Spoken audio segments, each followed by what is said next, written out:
네, 여러분 안녕하십니까? 최창호 변호사입니다. 오늘은 헌법과 형사소송법에 함께 규정되어 있는 무죄 추정의 원칙에 대해서 살펴보도록 하겠습니다. 우리나라 헌법 27조 4항에는 형사 피고인은 유죄의 판결이 확정될 때까지는 무죄로 추정된다라고 규정하고 있고, 형사소송법 275조 2에도 피고인은 유죄의 판결이 확정될 때까지는 무죄로 추정된다라고 규정하고 있습니다. 헌법과 형사소송법에 거의 동일한 내용이 들어가 있다고 볼 수 있는데, 이러한 무죄 추정의 원칙은 1980년도 제8차 헌법 개정에서 우리나라 헌법에 들어오게 되었습니다. 원래는 무죄 추정이라는 것이 beyond reasonable doubt이라고 해서 입증 책임은 그 형사 절차에 있어서 입증 책임은 검사에게 있다라고 하는 그런 증거법적인 원칙에서 시작된 것이라고 봐야 되는데, 우리나라 헌재의 결정을 보면 이 무죄 추정의 원칙을 국가적인 형벌작용을 제약하는 기속 원리다, 일반 원리다, 뭐 이런 식으로 확장해서 해석하는 경향이 있는 것으로 보여지고 있습니다. 근데 누구든지 또는 모든 국민은 뭐 이렇게 규정된 게 아니라, 헌법에는 형사 피고인은 이라고 주체가 이렇게 되어 있습니다. 이게 모든 국민은 누구든지 이렇게 되어 있지 않고 형사 피고인은 이렇게 되어 있기 때문에, 이건 형사 피고인, 기소가 된 피고인이니까 피의자는 뭐 당연히 무죄 추정의 원칙을 받는다, 이렇게 봐야 될 것입니다. 그리고 시간적으로야 유죄의 판결이 확정될 때까지니까, 확정된 이후로는 유죄 판결이 확정되면 유죄로 인정이 되는 것이니까, 시기적으로 보면 유죄 판결 확정 시까지 무죄로 추정된다, 이렇게 볼 수 있을 것입니다. 그래서 이제 무죄 추정의 원칙을 과연 무죄 추정권이라고 볼 수 있을 것이냐 하는 데 대해서는 견해가 나뉘는데, 저는 뭐 무죄 추정권이라기보다는 이게 뭐 무죄 추정을 받을 원리, 뭐 그렇게 권리로 보기는 좀 적절하지 않은 듯한 그런 생각을 가지고 있습니다. 이게 무죄 추정의 원칙이라는 것이 무고한 사람이 처벌되어서는 안 된다라는 인권 보장 사상에서 유래해서 시민적 자유를 수호하려는 근대법의 특징이자 원칙에 해당하는 것일 따름이지, 이것이 권리라고 보기는 좀 적절하지 않다. 근데 무죄 추정권이라고 뭐 기재하고 계시는 분도, 교과서에 기재하고 계시는 분도 있는 것으로 알고 있습니다. 그러면 이제 이 무죄 추정의 원칙, 무죄 추정의 원리, 뭐 이런 것이 형사 절차에만 국한되느냐, 아니면 다른 행정 절차에도 적용되느냐, 뭐 이런 논의가 있는 것으로 알고 있고, 이게 뭐 원래는 입증 책임이 검찰에 있기 때문에 형사 절차에 있어서 의심스러울 때는 피고인이 이구로 해야 된다라는 입증 책임에 관한 증거법적인 원칙에서 인두비오 프로레오라고 하죠. 뭐 그런 것에서부터 이렇게 발전된 원칙이라고 봐야 될 것이고, 이제 10사람의 범인을 놓치는 한이 있더라도 한 사람이 무고한 사람을 처벌해서는 안 된다, 그런 사상과 연결되어 있다, 이렇게 보이십니다.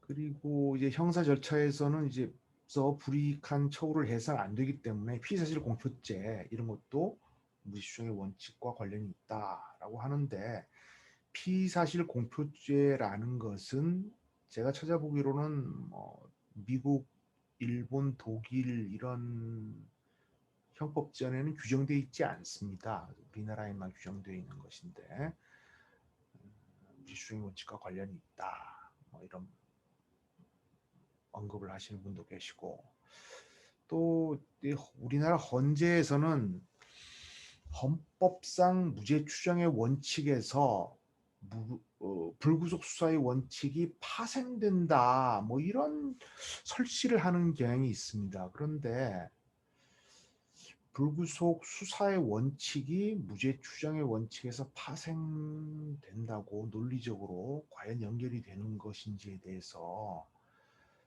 저는 꼭 동의하지는 않습니다. 그 무죄 추정의 원칙이라는 것은 유죄 판결이 확정되기 이전에는 유죄 확정자로서의 처우를 금지하는 것이지, 유죄 확정 전에는 전혀 불이익을 줄 수 없다 그러면, 무죄 추정인 사람에 대해서 수사를 한다 그러면 나는 무죄 추정을 받는데 왜 저를 수사를 합니까?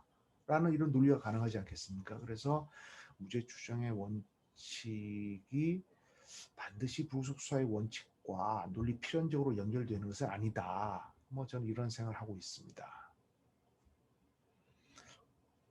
미국 같은 경우에도 보면은 영장 없는 구속, 워런트리스 어레스트가 원칙적으로 적용되고 있기 때문에 보석 제도가 있는 것을 보면 그 불구속 재판과는 무죄 추정과 연결이 된다고 볼 수 있는데, 불구속 수사의 원칙, 그러니까 이 점에 대해서는 그 불구속 수사를 원칙으로 하라. 뭐 이거는 기본권 제한에 관한 비례의 원칙 중에 최소 침해성의 원칙에 적용되는 것으로 봐야 할 것이지, 무죄 추정의 원칙과 직접적인 관련성은 없지 않는가. 저는 뭐 그렇게 생각을 합니다. 그렇죠?